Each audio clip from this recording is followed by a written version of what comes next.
Welcome to Pooja Nardia English classes. आज के video में हम करेंगे synonyms of hurt.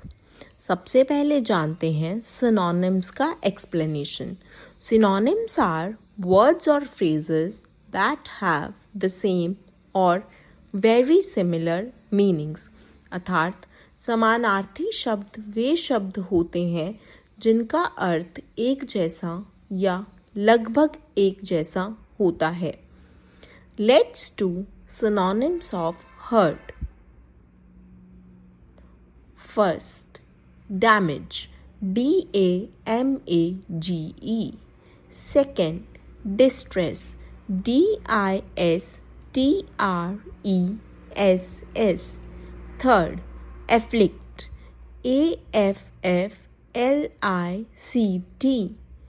Fourth, pain, PAIN. I hope this video was helpful for you. Thanks for watching. For more videos, like and subscribe the channel.